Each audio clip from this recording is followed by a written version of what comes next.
Hello students, मैं Prince Kumar आप सभी को स्वागत करता हूं अपने परिवार एवडी रोजगार में। यह क्लास आप सभी का रीजनिंग का होने वाला है। इस क्लास में जितने भी प्रश्न लिया गया है सभी प्रश्न आप सभी के लिए इम्पोर्टेंट है। यानी वर्तमान समय में जो पैटर्न फॉलो करके आपका प्रश्न पत्र बन रहा है और सभी विभाग के एग्ज़ाम में पूछा जा रहा है, वैसे ही पैटर्न पर आधारित सभी प्रश्न देखने को मिलेगा। तो आप लोग सभी प्रश्नों को हल करते चलना है, राइट आंसर कमेंट में करते चलना है, ठीक है। तो चलो शुरू करते हैं। पहला प्रश्न देखो, पहला प्रश्न यहाँ पे पूछा जा रहा है कि नीचे दिए गए विकल्पों में से संबंधित संख्या को चुनिए। संबंधित संख्या को चुनने का अर्थ है कि यहाँ पे जिस प्रकार 56 का संबंध 15 से है, 76 का संबंध 21 से है, 81 का संबंध उसी प्रकार यहाँ पे किससे होगा, ये आप लोग को बताना होगा। तो सबसे पहले में ये समझना होगा कि आखिर 56 से 15 क्या लॉजिक लगा के लाया, 76 से 21 जो लॉजिक लगा के आया वही लॉजिक हम इसमें फॉलो करके हम क्या करेंगे, राइट आंसर पता करेंगे। तो कैसे करेंगे, तो समझना कुछ इस तरह से। अगर हम बात करते हैं 56 से 15 आया, तो 56 से 15 आया तो पहले आया कैसे। अब हम इस 56 से 15 लाने की कोशिश करते हैं तो क्या करेंगे, अगर हम देखो जोड़ करते हैं तो 5 और 6 में हम जोड़ते हैं तो आएगा नहीं। अगर हम गुना करते हैं तो देखो 5 गुने का 6 करते हैं तो 5 गुने का 6 अगर हम करते हैं तो 30 प्राप्त होता है। लेकिन हमें चाहिए 15, तो इसमें 2 से हम भाग करेंगे। अब देखो हमें 15 प्राप्त हो गया।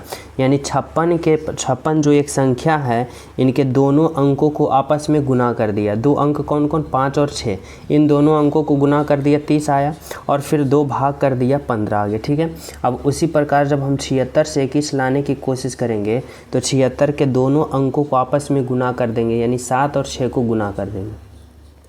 अब 7 और 6 को गुना करेंगे तो 7 6 का कितना होता है, 42 होता है, 42 होता है। अब इस 42 में हम क्या करेंगे, 2 से भाग दे देंगे तो देखो हमें 21 प्राप्त हो रहा है, बिल्कुल हो रहा है ना। अब उसी प्रकार क्या करेंगे, हम इस 81 से जब हम राइट आंसर पता करेंगे तो हम 81 यानी एक संख्या है, इनके दोनों अंकों को गुना करेंगे, यानी हम 8 गुने का 1 करेंगे। अब 8 गुने का 1 कितना होता है भाई, 8 ही होता है, 8 ही होगा ना। अब इस 8 में जब 2 से भाग देंगे हमें प्राप्त होगा 4। क्या प्राप्त होगा, 4। तो 4 कौन सा ऑप्शन में है, देखो ऑप्शन नंबर डी में है। यानी आपका राइट आंसर क्या होगा, तो ऑप्शन नंबर 4 होगा, जो कि बिल्कुल सही है और बिल्कुल सत्य है। यहाँ तक सभी विद्यार्थी समझ गए हो। तो चले नेक्स्ट पे, सबका आंसर आ गया। देखो अगला प्रश्न 2 नंबर का प्रश्न समझना क्या है। 2 नंबर का प्रश्न है कि नीचे दिए गए श्रृंखला श्रेणी में प्रश्नवाचक चिन्ह के स्थान पे कौन सी संख्या आएगी। यानी इस प्रश्नवाचक चिन्ह पे के स्थान पे जो संख्या आएगी वह कौन सी संख्या आएगी, ये आप लोग को पता करना होगा। कैसे पता करोगे, देखो कुछ इस तरह से समझना। सबसे पहले देखो यह जो सीरीज वाले प्रश्न है और वो भी संख्या वाले सीरीज है। अब इस सीरीज का पहले ऑर्डर देखो, यह ऑर्डर जो है इंक्रीज होते हुए यानी बढ़ते हुए ऑर्डर में यह चल रहा है, ठीक है। अब हमें पता करना है कि इस वाट के जगह पे जो संख्या आएगी वह कौन सा संख्या आएगी, ठीक है। अब इसको हमें पता लगाने के लिए हमें क्या करना होता है भाई, तो हमें यहाँ पे करना होता है कि देखो 19 से 26 हुआ तो क्या हुआ, 19 से 26 हुआ तो क्या हुआ भाई, इसमें इंक्रीज हुआ कितना का, +7 का। अब देखो 26 से 40 हुआ तो क्या हुआ भाई, तो 26 में अगर हम प्लस का 14 जोड़ते हैं तो देखो 26 प्लस का 14 40 हो रहा है, बोलोगे जी हो रहा है। अब उसी प्रकार 40 से 61 हो रहा है तो यहाँ पे क्या कर रहा है, प्लस का कितना कर रहा है, प्लस का 21 कर रहा है ना।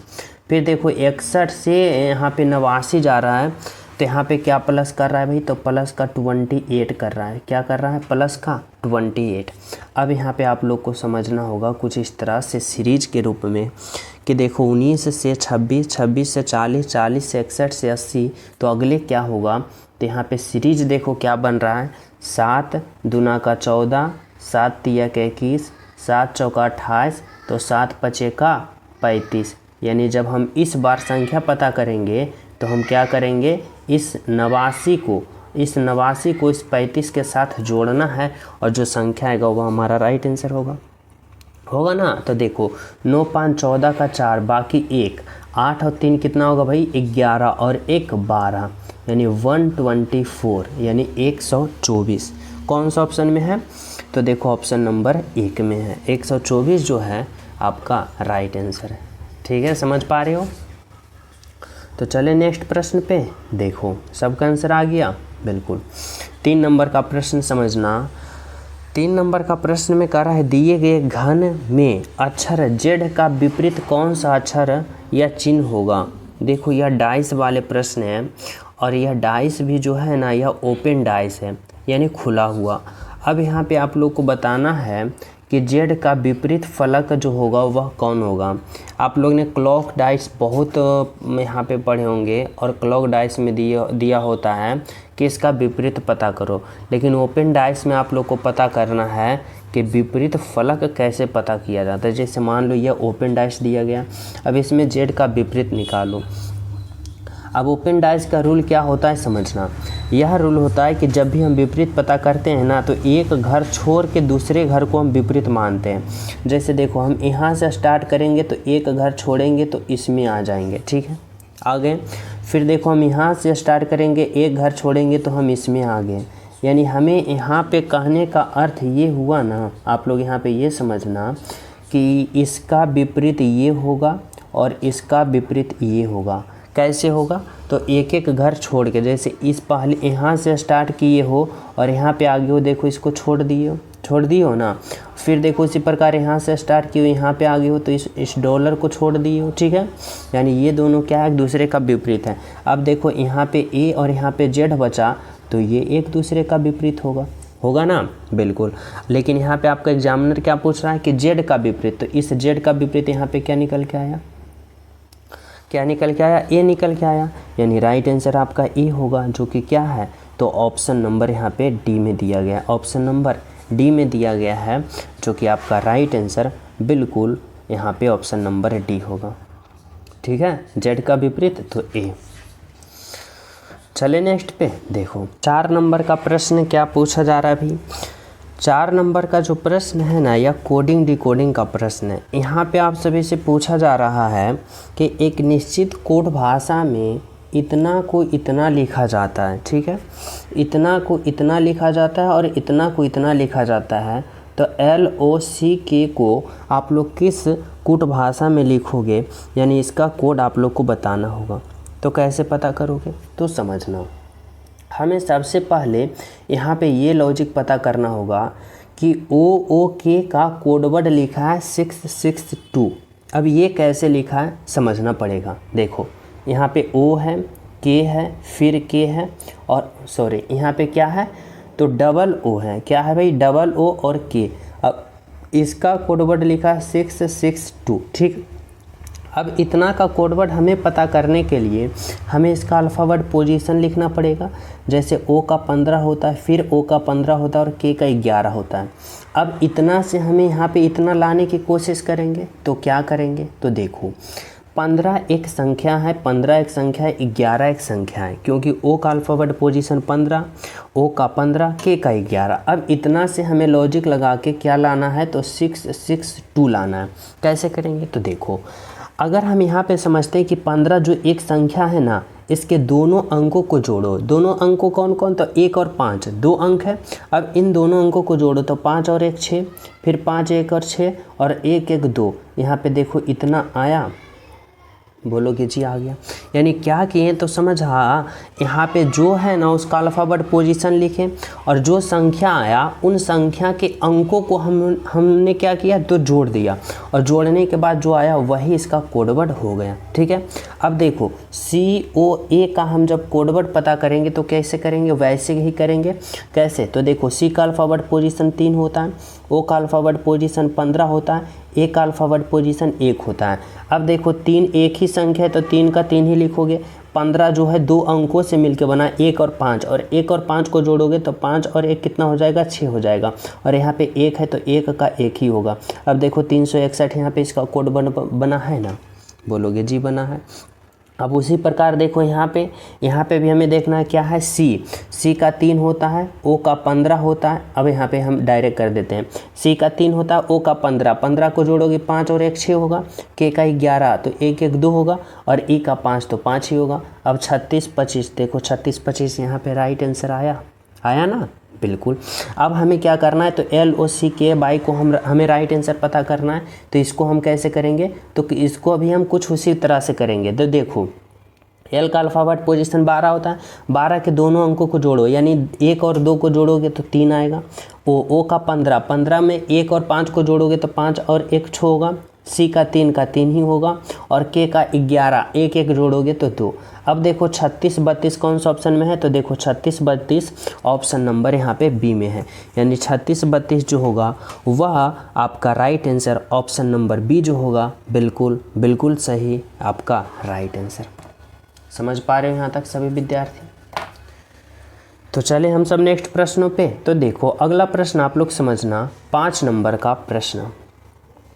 5 नंबर का जो प्रश्न है यहाँ पे आप लोग को बताना होगा, कराए नीचे दिए गए प्रश्न आकृति में लुप्त संख्या ज्ञात करें, मिसिंग नंबर बताना है, इस व्हाट के जगह पे क्या होगा और कैसे होगा। ठीक है, समझना कुछ इस तरह से। जब भी हमें लुप्त संख्या का प्रश्न सोल्व करना होता है या राइट आंसर पता करना होता है, तो हम लोग क्या करते हैं, हम लोग ये तरीका फॉलो करते हैं कि देखो छोटा संख्या से आप लोग बड़ा संख्या लाने की कोशिश करना। जैसे कि कैसे, तो कुछ इस तरह से कि अगर हमें यहाँ पे राइट आंसर पता करना है ना, तो हमें देखना है कि जिस प्रकार यहाँ पे बड़ा संख्या 120 आया, यानी 1 और 11 को आपस में किस तरह से कैलकुलेशन किया, तो कितना आया भाई, तो 120 आया। अब उसी प्रकार हमें 45 लाना है, तो 7 और 2 को आपस में हम किस तरह से कैलकुलेशन करें कि 45 आ जाए। उसी प्रकार हमें राइट आंसर लाना, यानी छोटे को सोल्व करने के बाद बड़ा आ जाना चाहिए। ऐसे तरीका फॉलो करो, तब भी राइट आंसर कम समय में आ जाएगा। तो देखो हमें यहाँ पे लाना है 120, यानी 120 लाना है। अब 120 लाने के लिए हमें क्या करना पड़ेगा, तो सबसे पहले हमें इस 1 को और 11 को आपस में इस तरह से रिलेशन बनाना होगा कि हमें 120 आ जाए। समझ पा रहे हो? तो कैसे करेंगे, कुछ इस तरह से समझना। अगर हम बात करें 1 का स्क्वायर करेंगे, तो 1 का स्क्वायर हमें कितना प्राप्त होगा भाई, 1 ही प्राप्त होगा। 1 का स्क्वायर 1 ही प्राप्त होगा। अगर हम 11 का स्क्वायर करते हैं, तो 11 का स्क्वायर 121, यानी 121 प्राप्त हो रहा है। यहाँ पे देखो हमें 121 प्राप्त हो रहा है, यहाँ पे हमें देखो 1 प्राप्त हो रहा है। अब इन दोनों से हमें 120 लाना है, तो 121 में हम भी 1 को घटा देंगे, तो देखो 120 आ रहा है। यानी क्या किए, तो इसके स्क्वायर में इसके स्क्वायर को हम घटा दिए, हमें 120 आ गया। उसी प्रकार देखो 7 का स्क्वायर कितना होता है भाई, 49, और 2 का स्क्वायर कितना होता है, तो 2 का स्क्वायर 4 होता है। अब 49 में आप लोग क्या करोगे, तो 4 को घटाओगे, तो 49 में 4 घटाओगे, देखो 45 आ रहा है। बोलोगे जी आ रहा है। अब उसी प्रकार 5 का स्क्वायर कितना होता है भाई, तो 5 का स्क्वायर 25 होता है। 3 का स्क्वायर कितना होता है, 9 होता है। अब 25 में इस 9 को घटा दोगे, माइनस कर दोगे, तो आप सभी को कितना प्राप्त होगा, तो 16 प्राप्त होगा ना। अब 16 देखो कौन सा ऑप्शन में है, बोले तो ऑप्शन नंबर बी में है। यानी राइट आंसर आपका यहाँ से क्या निकल के आया, तो ऑप्शन नंबर बी निकल के आया, जो कि बिल्कुल और बिल्कुल आपका राइट आंसर है। समझ पा रहे हो? तो चले नेक्स्ट प्रश्न पे। तो देखो समझना यहाँ पे 6 नंबर का प्रश्न क्या है। यहाँ पे कह रहा है नीचे दिए गए विकल्पों में से संबंधित शब्द को चुनिए। संबंधित शब्द को चुनने का अर्थ होता है कि जिस प्रकार आँख का संबंध चश्मा से है, तो उसी प्रकार टांग का संबंध यहाँ पे किससे होगा, ये आप लोग को बताना पड़ेगा। कैसे बताओगे, देखो कुछ इस तरह से समझना। अगर हम बात करें आँख का चश्मा से क्या रिलेशन है भाई, क्या संबंध है, तो समझना। अगर आप लोगों को आँख में कोई प्रॉब्लम होता है, आँख में कोई दिक्कत होता है, तो आप लोग को डॉक्टर क्या सलाह देता है भाई, क्या चीज़ लगाने के लिए अनिवार्य कर देता है, तो चश्मा लगाने के लिए अनिवार्य कर देता है। समझना कुछ इस तरह से।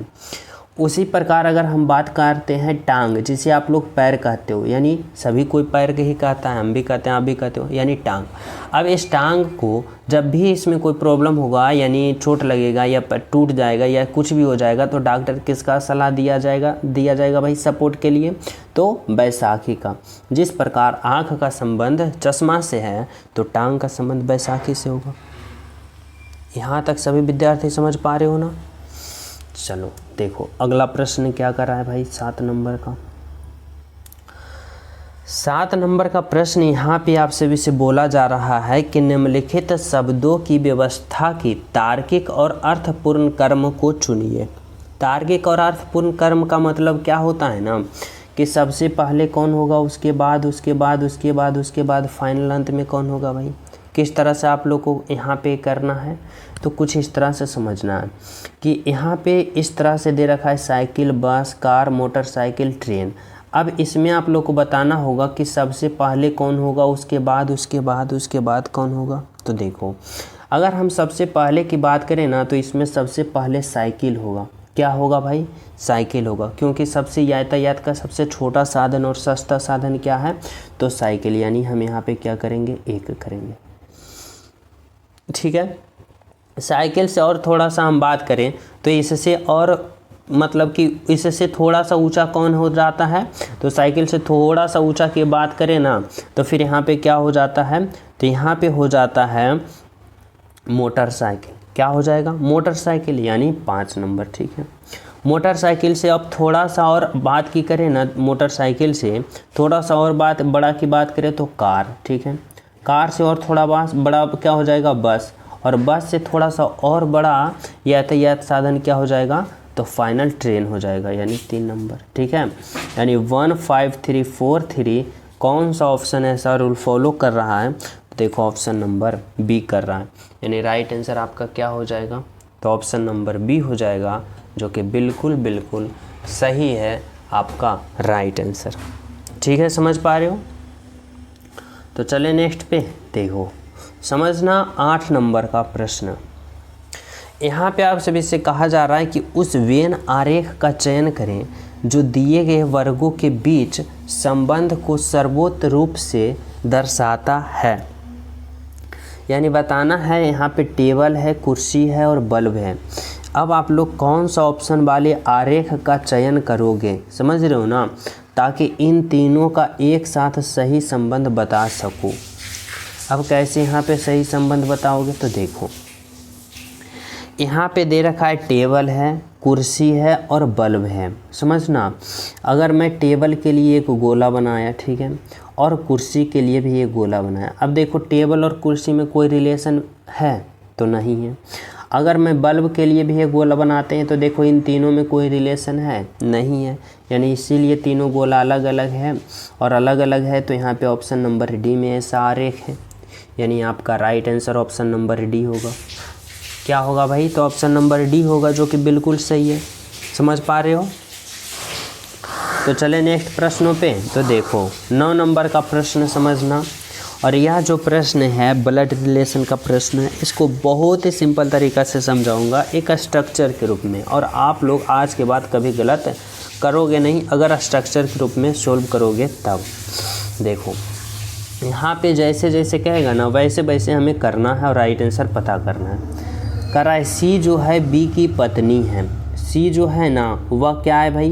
तो इस बी की पत्नी है। अब इस बी की पत्नी कौन है? सी। और सी पत्नी होगी तो स्त्रीलिंग होगी, और बी पति होगा तो ये पुल्लिंग होगा। वही ना कर रहा है कि सी जो है बी की पत्नी है, पत्नी है तो स्त्रीलिंग यानी माइनस, अब पुल्लिंग तो प्लस। अब ये दोनों क्या हो गई भाई? तो पति पत्नी हो गई। ठीक है। कह रहा है ई जो है सी का बेटा है। सी का बेटा कौन है भाई? ई बेटा है, यानी सी और बी दोनों का बेटा कौन है? तो ई। और ई क्या है? बेटा है, पुत्र है, तो ये प्लस होगा, पुल्लिंग होगा। ठीक है, समझ रहे हो? आगे देखो क्या कर रहा है। कह रहा है ए जो है बी का भाई है। ए जो है ना, ए जो है या ए जो है वह क्या है? तो इस बी का क्या है भाई? तो इस बी का भाई है, और भाई होगा तो पुल्लिंग होगा, यानी यहाँ पे क्या है? ए जो है बी का भाई है, यानी पुल्लिंग होगा। ठीक है। आगे देखो क्या कर रहा है। कर रहा है ए जो है बी का भाई है और डी का पिता है। यह ए जो है ना, यह ए जो है वह बी का भाई तो है ही, लेकिन इसका क्या है, तो इस डी का भी पिता है। डी का क्या है भाई, तो डी का पिता कौन है, ए, और डी का पिता है यानी ये क्या है, तो इसका पुत्र है।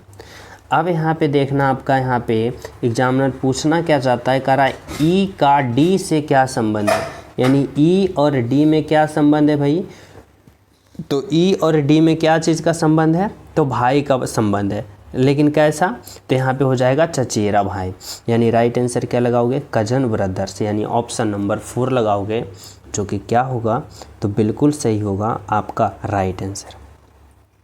ठीक है, तो चले नेक्स्ट प्रश्न पे। तो देखो यहाँ पे समझना 11 नंबर का प्रश्न क्या है।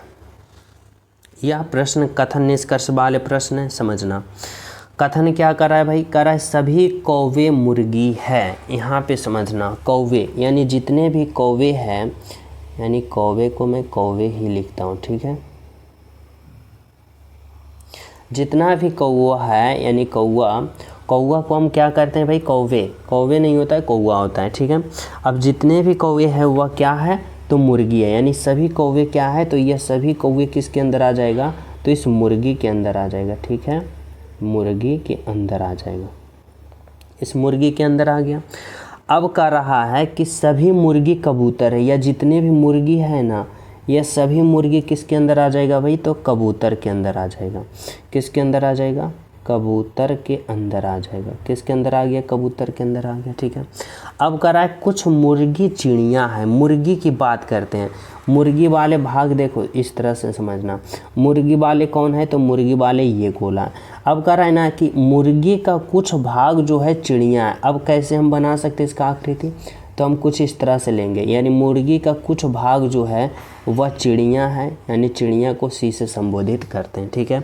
मुर्गी का कुछ भाग आ गया चिड़िया वाले, क्योंकि मुर्गी का ये है और चिड़िया का ये है। अब देखो कुछ भाग आ गया, ठीक है।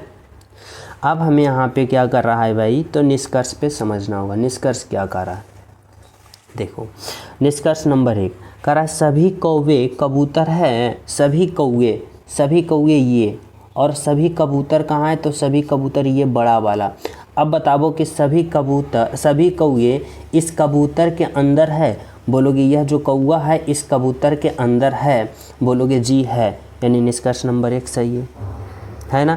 अब निष्कर्ष नंबर 2 देखो, कह रहा है कुछ कौवे चिड़ियाँ है, कुछ कौवे कहाँ है भाई, तो कौवे देखो यहाँ पे, देखो समझना, कौवे कहाँ है, तो कौवे यहाँ वाला है, और चिड़िया कहाँ है भाई, यहाँ पे। अब देखो कौवा और चिड़िया में कोई रिलेशन बन रहा है, नहीं ना बन रहा है, यानी ये क्या होगा, गलत होगा ना।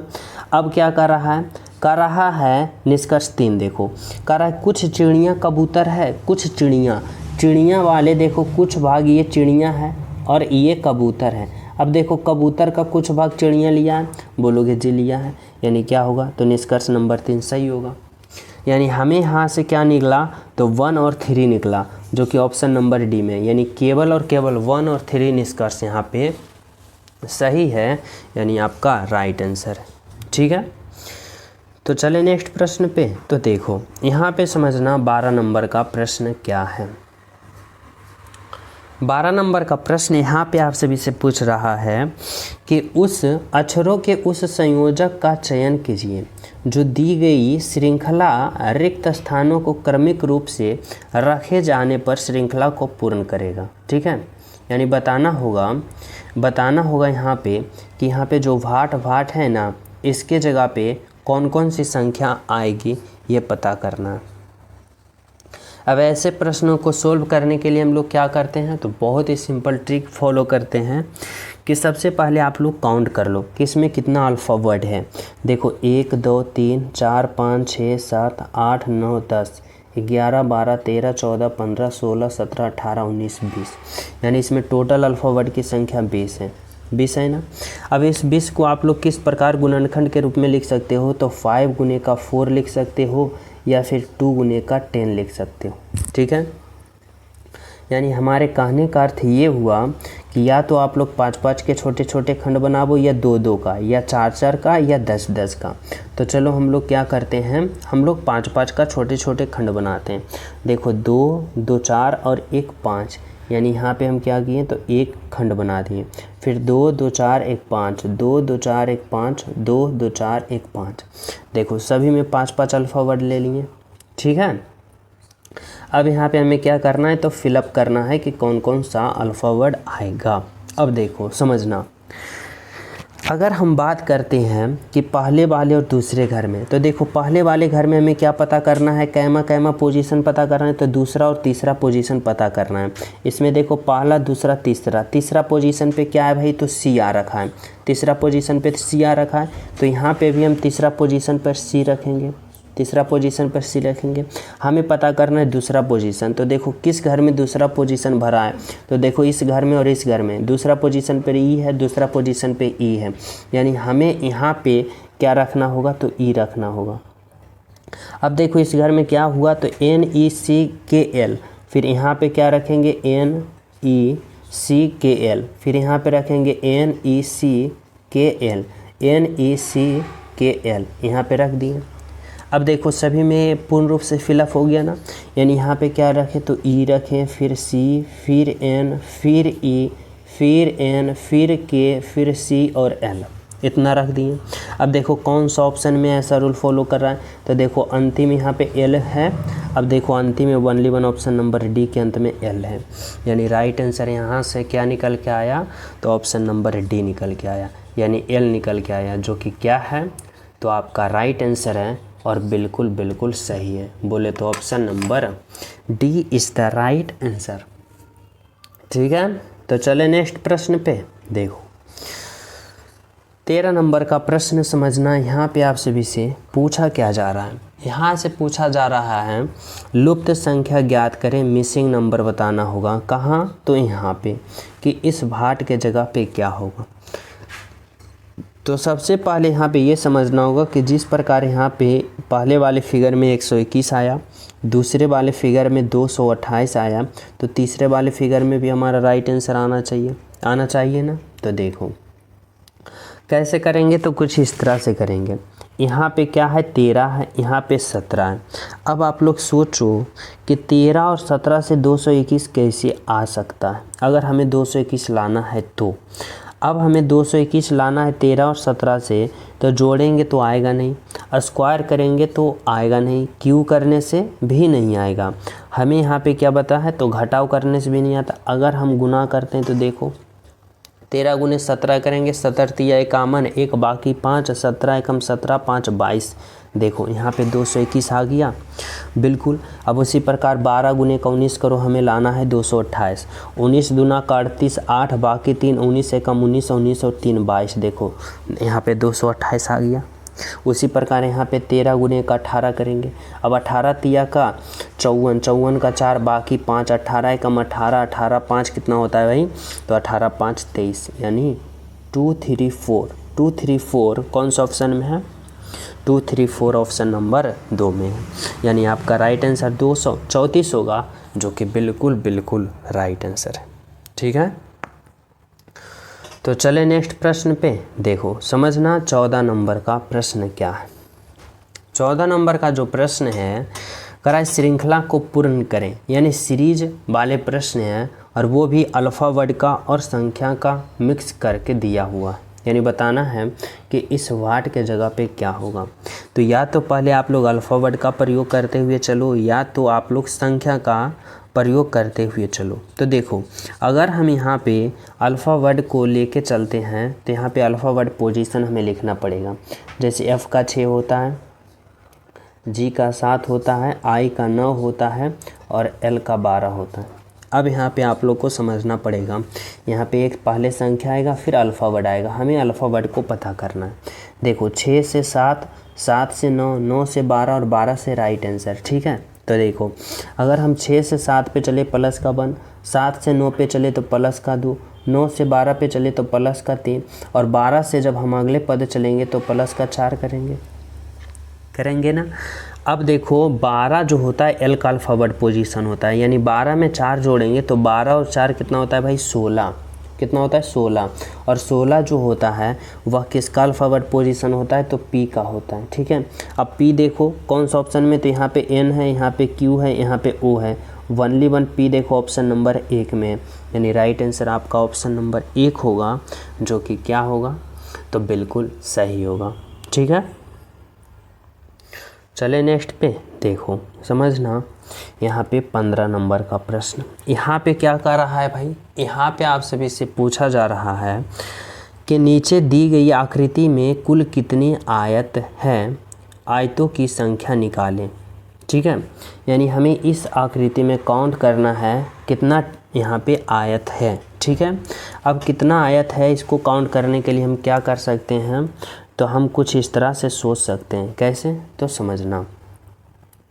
अगर हम पहले छोटे छोटे आयत को काउंट करते हैं, जैसे देखो इसमें एक आयत यहाँ पे हो गया, एक आयत यहाँ पे हो गया, 2 आयत, यहाँ पे 3 आयत और यहाँ पे 4 आयत, यानी 4 आयत कहाँ पे आ गया, यहाँ पे छोटे छोटे 4 आयत आ गया। ठीक है, अगर हम इससे थोड़ा सा और बड़ा आयत की काउंट करते हैं तो 4 आयत यहाँ पे हो गया, तो देखो एक यहाँ से होगा, ये 5 आयत हुआ, फिर इस तरफ होगा 5 और यहाँ पे भी देखो इस तरह से, यहाँ तो 4 आ गया, फिर देखो एक आयत यहाँ पे ये हुआ, बड़ा वाला एक आयत हुआ, फिर एक आयत यहाँ पे 2 आयत, फिर एक आयत यहाँ से लेंगे 3 आयत और एक आयत यहाँ से लेंगे, यानी 4 आयत और आ गया, 4 आयत और आ गया। यहाँ पे 4 4 8 और कहीं बन रहा है तो बोलोगे जी बन रहा है, कहाँ बन रहा है, तो एक पूरे बड़ा वाला एक ये और पूरे बड़ा वाला एक ये, यानी एक 2 आयत और बन रहा है, यानी 4 4 8 8 और 2 10 10 आयत बोले तो ऑप्शन नंबर ए आपका राइट आंसर। ठीक है, तो चले नेक्स्ट प्रश्न पे देखो, 16 नंबर का प्रश्न समझना भाई। कराए उस शब्द युग्म का चयन करें जो दिए गए शब्द युग्म के समरूप हैं, यानी समान बताना है, इस तरह से कि फ्रांस का पेरिस से जो संबंध है वही संबंध वाले ऑप्शन का चयन करना होगा। देखो फ्रांस और पेरिस की बात करें तो फ्रांस की राजधानी पेरिस होती है। अब देखो कौन सा राजधानी कहाँ है, ऐसा ऑप्शन चयन करो। ईरान की राजधानी रियाल, नहीं तो मुद्रा का दिया है। चीन की राजधानी युआन, ये तो मुद्रा है। भारत की राजधानी मुंबई, ये गलत। क्यूबा की राजधानी हवाना, बिल्कुल सही, यानी यहाँ पे क्या होगा, यहाँ पे जो होगा वह ऑप्शन नंबर 4 होगा आपका राइट आंसर। ठीक है, चलो 17 नंबर का प्रश्न देखना। करा चींटियाँ हैं, तितलियाँ हैं, कीड़े हैं। अब आप लोग को बताना होगा कि कौन सा ऑप्शन का कौन सा आरेख का चयन करोगे ताकि इन तीनों का एक साथ सही संबंध बता सके। तो कैसे पता करोगे, समझना। कुछ इस तरह से हम करेंगे। यहाँ पे चींटियाँ हैं, तितलियाँ हैं और कीड़े हैं। समझो, अगर हम कीड़े के लिए एक गोला बनाते हैं, ठीक है, कीड़े के लिए गोला बना दिए। अब जितने भी चींटियाँ हैं सभी कीड़े होते हैं, यानी कीड़े के अंदर आ जाएगा, और जितने भी तितलियाँ हैं सभी तितलियाँ कीड़े होते हैं, यानी कीड़े के अंदर आ जाएंगे। अब देखो ऐसा ऑप्शन कौन सा, ऐसा आकृति कौन सा ऑप्शन फॉलो कर रहा है भाई, तो देखो ऐसा आकृति ऑप्शन नंबर थी सी, यानी राइट आंसर यहाँ से आपका निकल के क्या आया, तो ऑप्शन नंबर 3 आया, जो कि क्या है, तो बिल्कुल सत्य है। ठीक है, और क्लास को सभी प्रिय स्टूडेंट लाइक करते चलना है, जिससे क्या होगा कि हमें पता चलेगा कि कितने स्टूडेंट क्लास में अपडेट हैं और कितने को क्लास पसंद आ रहा है। ठीक है, तो आप लोग को पसंद आ रहा है तो लाइक कर देना, न्यू हो चैनल सब्सक्राइब करके बेल आइकन प्रेस कर देना और ज़्यादा से ज़्यादा क्लास को शेयर करना। ठीक है, देखो 18 नंबर का प्रश्न है कि कौन सी आकृति प्रश्न आकृति का सही प्रतिबिंब होगा। देखो प्रश्न आकृति ये है, अब इसका सही प्रतिबिंब हमें चयन करना है, और यहाँ पे m और n के जगह क्या लगा रखा है, तो m और n के जगह मिरर लगा रखा है, यानी दर्पण लगा रखा है। अब आप लोग को बताना होगा कि कौन सा ऑप्शन ऐसा होगा। तो सभी विद्यार्थी को पता होता है कि मिरर इमेज में क्या होता है भाई, तो मिरर इमेज में दाएं वाला बाएं में चला जाता है और नीचे वाला ऊपर और ऊपर वाला नीचे, यानी उल्टा पुल्टा। अगर दाएं में रखा है तो बाएं में, और बाएं में रखा है तो दाएं में, लेकिन अगर ऊपर में रखा है तो वह नीचे आ जाएगा, और जो नीचे में रखा है वह ऊपर में चला जाएगा। ठीक है, तो देखो जब भी इस तरह से प्रश्न प्रतिबिंब वाला आकृति आ जाए ना, तो कुछ कॉमन पॉइंट देखना जिसमें से ताकि राइट आंसर आ जाए। तो इसमें कॉमन पॉइंट देखो, हमें ये वृत्त दिख रहा है, समझ रहे हो। अब इस वृत्त से हमें लेके चलना है। देखो दर्पण पहले यहाँ पे कहाँ रखा है, ऊपर में। अब जो इस वृत्त के ऊपर वाले भाग में है वह नीचे वाला में आ जाएगा और नीचे वाला ऊपर में चला जाएगा, यानी उल्टा पुल्टा चला जाएगा क्योंकि दर्पण ऊपर में रखा है। अगर यहाँ पे रहता है इस तरफ तो दाएं वाला बाएं में और बाएं वाला दाएं में चला जाता है, लेकिन ऊपर नीचे में होता है तो ऊपर नीचे ही उलटता है। ठीक है, इतना पता होना चाहिए। अब देखो जब हम बात करते हैं इस वृत्त के, तो इस वृत्त के ऊपर वाले भाग को आधा क्या किया है, रंगा हुआ और आधा सादा किया है। तो जस्ट इसको अपोजिट करोगे, यानी नीचे वाले भाग क्या होना चाहिए, आधा रंगा हुआ आधा सादा। तो ऐसा देखो कौन सा, ऑप्शन ए गलत, ऑप्शन 2 गलत, ऑप्शन 3 गलत, ओनली 1 ऑप्शन नंबर 4, क्योंकि ऊपर वाले भाग आधा रंगा आधा सादा, तो जो प्रतिबिंब बनेगा उसका नीचे वाला भाग देखो आधा रंगा आधा सादा होगा, और जो कि ऑप्शन नंबर 4 में। तो इस तरह से कॉमन पॉइंट को पकड़ना है और राइट आंसर यहाँ पे सेकेंडों से कम अगर समय होता है तो उसमें देना है। ठीक है, चले नेक्स्ट पे। तो देखो समझना, यहाँ पे 19 नंबर का प्रश्न, 19 नंबर का प्रश्न है, करा यदि भी का मान 44 है, भी बराबर 44, FAT बराबर 54, तो इतना बराबर क्या होगा।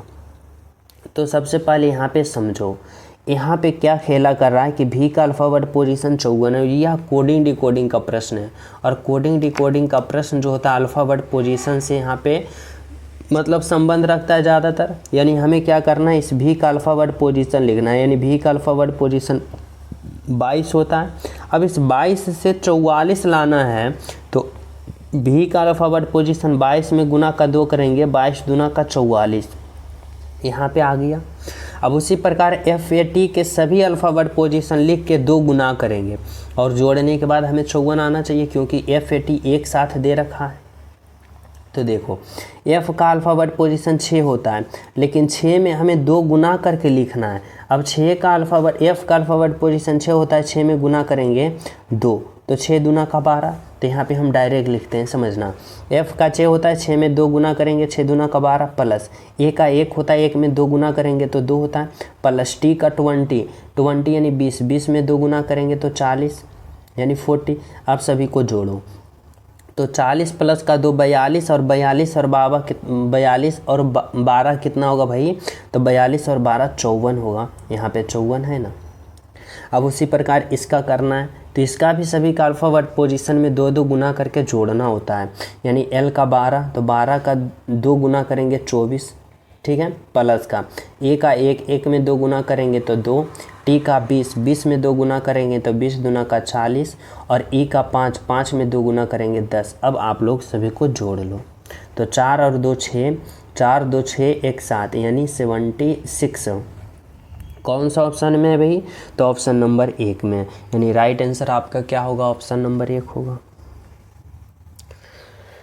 ठीक है, समझ पा रहे हो यहाँ तक। तो चले हम सब नेक्स्ट पे।